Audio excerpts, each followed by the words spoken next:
Antiwar.com and Chaos Radio 95.9 FM in Austin, Texas. I'm Scott Horton, and this is Antiwar Radio. I'm going to start with our first guest today right off the bat here. It's Scott Ritter, former UN weapons inspector in Iraq and now anti-war activist. He's the author of Iraq Confidential, Target Iran, Frontier Justice, Waging Peace, The Art of War for the Anti-War Movement. You can find his articles often at truthdig.com, and he has one in The Guardian from Friday that you need to take a look at. It's called Keeping Iran Honest. Welcome back to the show, Scott. How are you doing? I'm doing great, thanks. Well, I really appreciate you joining us today. Oh, it's my pleasure. All right, so basically, let's get right to it. Last week, the IAEA, I believe on Monday, was notified by the Iranians that they have a facility that they're building that's going to be a uranium enrichment facility one day. And then somehow this turned into Barack Obama and Nicolas Sarkozy and Gordon Brown busted the Iranians for hiding a secret nuclear weapons factory or something. How are both of these things true? What exactly is going on? Well, first of all, there is no secret nuclear weapons factory. Iran does not have a nuclear weapons program. And so, I mean, we have to deal with facts, not speculation, not fantasy, not Obama's faith-based analysis. We need to deal with the facts as they present themselves today. And as we speak, the International Atomic Energy Agency, which is mandated by international law to carry out safeguards-based inspections in Iran, has said there is no evidence that Iran's nuclear program has anything to do with a nuclear weapons program. There's no evidence of the existence of a nuclear weapons program. The totality of Iran's nuclear materials stockpile is under safeguards inspection, is fully accounted for. There's been no diversion of this material. There's simply no nuclear weapons program. Therefore, you can't have a secret nuclear weapons factory, which is, of course, what is being alluded to here by Obama, Sarkozy, Gordon Brown, and others out in the media and the blogosphere. Mm-hmm. Well, I mean, but aren't they saying that, well, sure, everything you say is right up until we found out about their secret nuclear weapons factory last week, which makes all of what you just said moot?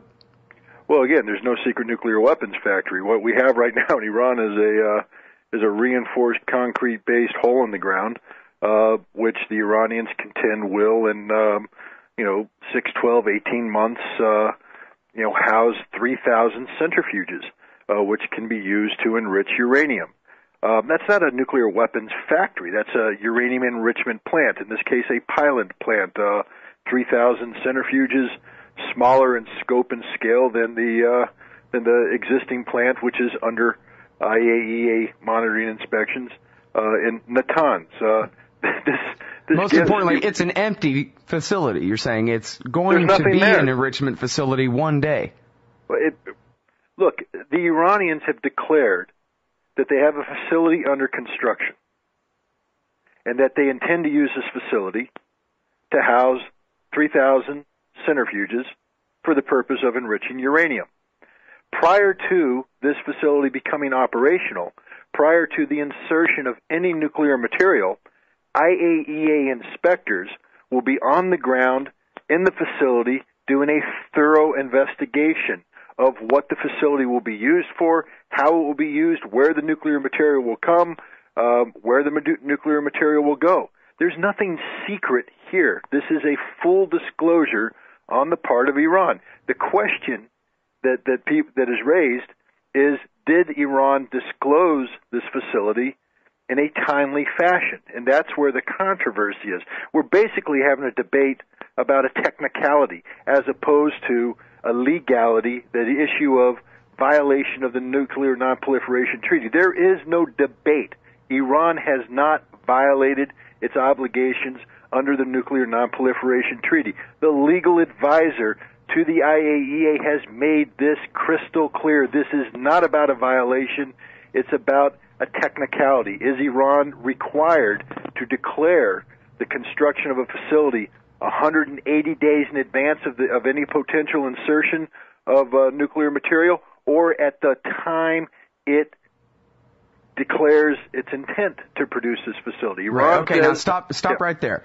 Everybody, if you're just tuning in, it's Scott Ritter, former UN weapons inspector. We're talking about Iran and the all the hubbub basically last week and all the new accusations about their nuclear program. And I'll ask you to forgive me, Scott, for playing so dumb at the beginning here. I'm basically, I was just trying to draw out of you at the very beginning there the very bottom line for people who are not familiar with the Non-Proliferation Treaty, who don't know anything about the International Atomic Energy Agency, what a safeguards agreement is, or any of these things. I just want to get the basic level, ground level thing out there. The Iranians told the IAEA, not Obama busted them. The building is empty, not it's making nuclear weapons, et cetera, just to get the basic building blocks here so that we can get into the more technical aspects of the argument, because I think it's important.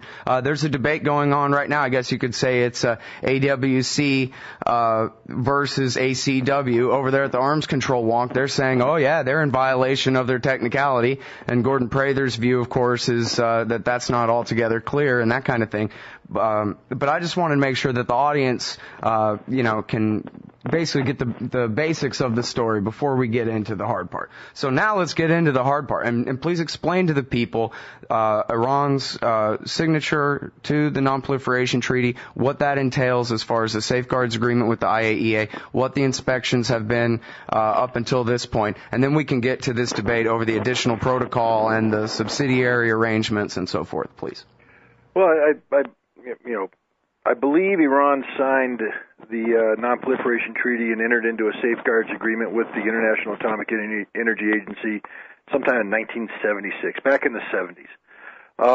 At that time, when it signed the treaty, it entered a safeguards agreement, and with that comes subsidiary agreements. These are additional agreements between the IAEA and Iran concerning technical aspects of Iran's obligations, etc. One of the subsidiary agreements is Code 3.1, which deals with the issue of declaration of facilities, so that the IAEA can do design, verification, inspections, etc. So they can basically monitor the facility prior to nuclear material being inserted, to the point where nuclear material is inserted, etc., so that they don't have any hiccup in their material balance. The key thing here for the IAEA, and this is what people need to understand, is full accounting of the nuclear material under the nation subjected to safeguard inspections. That's the most important thing. Everything else supports that, and we can't lose sight of that in this debate.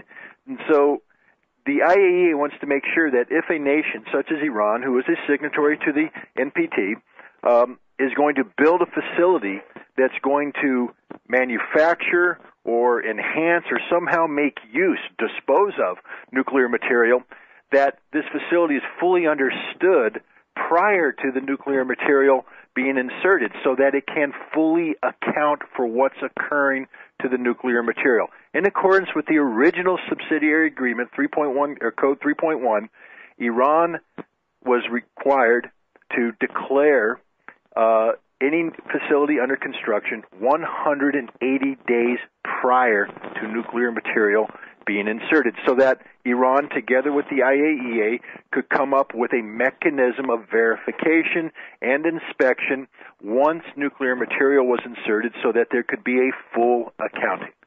That's the basic concept there of the safeguards agreements and the subsidiary agreement, Code 3.1. Go ahead. Oh, well, I was just going to say, wasn't there a thing earlier this year where the United States was trying to get the IAEA to find that Iran had violated that 3.1, and the IAEA's own legal eagle, Gordon Prather called him, their lawyer guy, said, well, this isn't really a violation unless it makes the Director General unable to continue to verify the non-diversion of nuclear material. That's right. The bottom line for the IAEA, first of all, you need to understand that there are literally hundreds, if not thousands, of technical violations of subsidiary agreements and safeguard agreements around the world every year.